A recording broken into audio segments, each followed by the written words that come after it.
Good morning. मैं Rajeev Dubey, department of history, intermediate, Jamshedpur cooperative college, Jamshedpur. हम लोगों ने इसके पहले मेसोपोटामिया की सभ्यता की प्रमुख विशेषताओं के संदर्भ में देखा कि मेसोपोटामिया की सभ्यता की प्रमुख विशेषताएं क्या क्या थी और उसमें क्या क्या था, जिसमें सबसे पहले सुमेरियन सभ्यता आई, फिर अक्कादियन सभ्यता आई या बेबीलोनियन सभ्यता, फिर असीरियन सभ्यता आई और अंत में केल्डियन सभ्यता आई। यहाँ बता दूं कि केल्डियन सभ्यता और अक्कादियन या बेबीलोनियन सभ्यता, यह दोनों ने बेबीलोन सभ्यता को ही, अक्कादियन सभ्यता सबसे पहले बेबीलोन सभ्यता के नाम से जानी गई, जो बेबीलोन सभ्यता का अक्कादियन सभ्यता का प्रमुख नगर बेबीलोन था।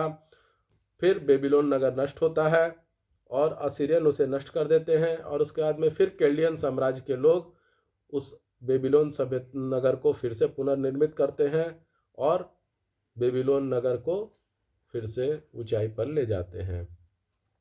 तो एक तरह से देखा जाए तो बेबीलोन सभ्यता दो बार अस्तित्व में आई।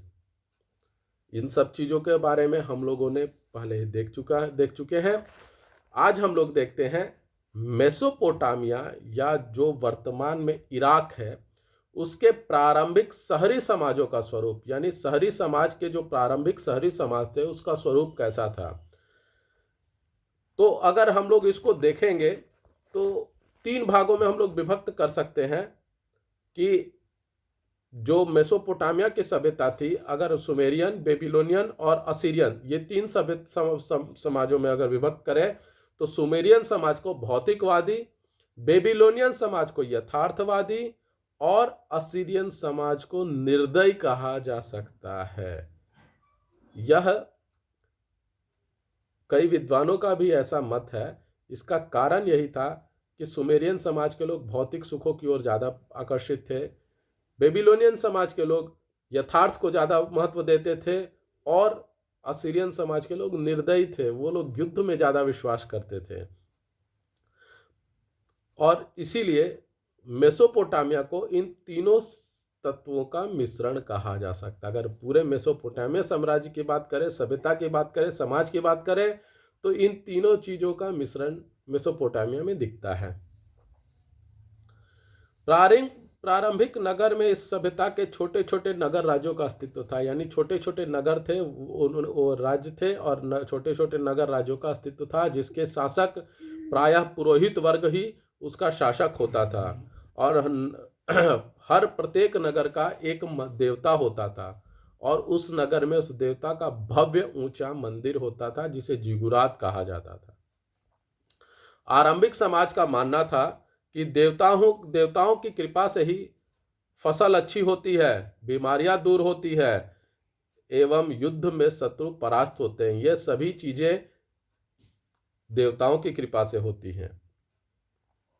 आरंभिक शहरी समाज के लिए मंदिर ही ज्ञान, विज्ञान, शिक्षा, चिकित्सा एवं कला के केंद्र थे। प्रत्येक क्षेत्र में पुरोहितों की राय, सहायता एवं कृपा दृष्टि आरंभिक समाज के लिए सर्वोपरि थी। यानी पुरोहित को ज्ञान हो न हो उस विषय का, लेकिन उसका राय, उसका सहायता और उसकी कृपा दृष्टि तीनों आवश्यक थी।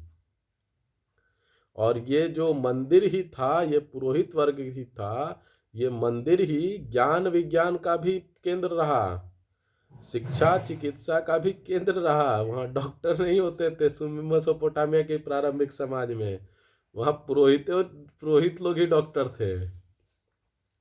कृषि, पशुपालन एवं व्यापार मेसोपोटामिया के आरंभिक आजीविका के प्रमुख साधन थे। यानी कृषि जो होती थी, खेती जो थी, पशुपालन जो था और व्यापार जो था, ये मेसोपोटामिया के आरंभिक समाज के स्वरूपों के लिए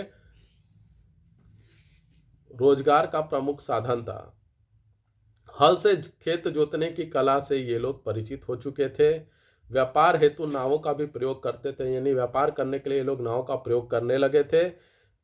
वस्तु विनिमय से व्यापार होता था, यानी वस्तु विनिमय का अर्थ हो गया कि मैंने 1 क्विंटल धान किसी को दिया तो बदले में उसने 1 क्विंटल गेहूं मुझे दे दिया।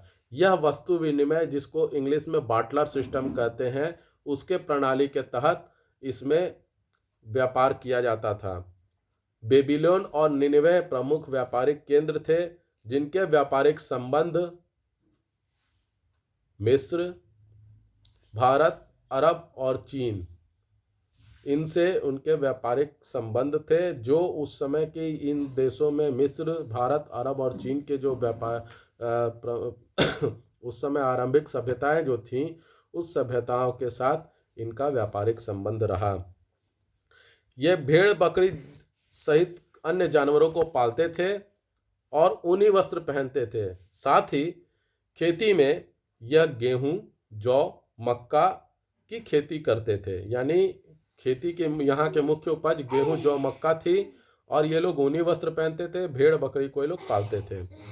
मेसोपोटामिया की आरंभिक समाज की बात की जाए तो यह 3 वर्गों में बटा हुआ था। पहला है उच्च वर्ग, जिसके अंतर्गत पुरोहित वर्ग, पुजारी वर्ग, शासक वर्ग और राज कर्मचारी आते थे। यानी जो शासन करने वाले लोग थे, पुरोहित थे, पुजारी थे और राज कर्मचारी जो राजा के कर्मचारी थे, ये लोग सभी उच्च वर्ग में आते थे।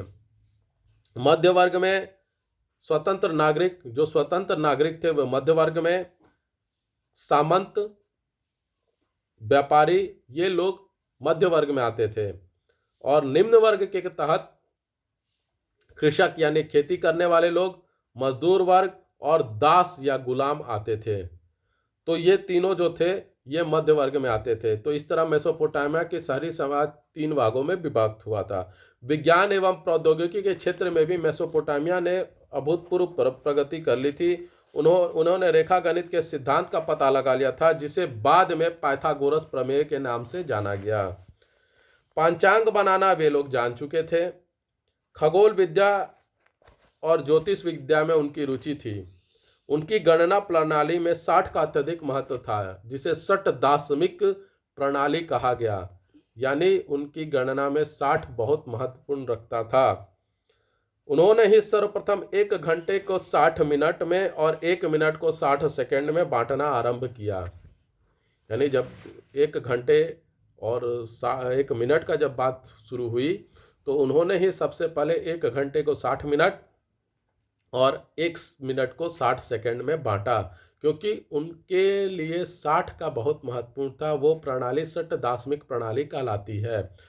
उसके बाद उन्होंने वृत्त को 360 डिग्री में अंश में विभाजित करना आरंभ कर दिया। जो पूरा गोलाकार को हम लोग 360 डिग्री बोलते हैं, 360 डिग्री, वो मेसोपोटामिया सभ्यता की ही देन है।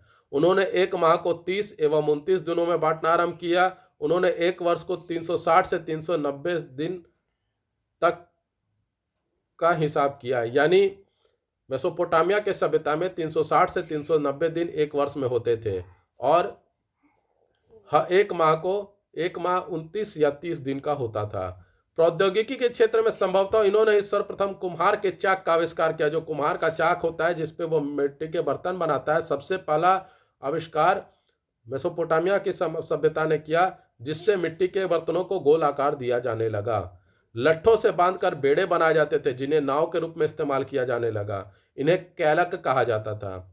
इन कैलकों को वायु से भरी हुई मशकों से बांधकर पानी में तैराते थे। जो मश्क वायु से हवा भर के मश्क जो होता है, जैसे आजकल तो रबड़ के आ गए हैं जिसको नाव में डाल दिया जाता है जिससे नाव डूबे नहीं, उस समय मश्क बांधकर नाव को तैराया जाता था। मेसोपोटामिया के आरंभिक समाज की सर्वप्रथम उपलब्धि थी किलाकार लिपि का आविष्कार। यानी आप किसी भी भाषा का आविष्कार के लिए सबसे पहले लिपि का होना आवश्यक है, और लिपि का आविष्कार इन लोगों ने कर लिया था, किलाकार लिपि या किलाक्षर लिपि। और यह लिपि भाव चित्रात्मक थी, यानी उनके चित्र के अनुसार हम लोग समझ सकते थे कि सामने वाला व्यक्ति क्या कहना चाहता है। तो अगर इस चीज़ को हम लोग देखें तो ये चीज़ समझ सकते हैं कि मेसोपोटामिया का जो प्रारंभिक समाज रहा वह प्रगतिशील रहा, यानी उन्होंने विकास की ओर आगे बढ़ना जारी रखा। तो आज हम लोगों ने मेसोपोटामिया के शहरी समाजों के स्वरूप के बारे में देखा। आपको ये वीडियो कैसा लगा? लाइक करें, कमेंट करें, शेयर करें, ज़्यादा से ज़्यादा मात्रा में सब्सक्राइब करें। घर पे रहें, सुरक्षित रहें। धन्यवाद।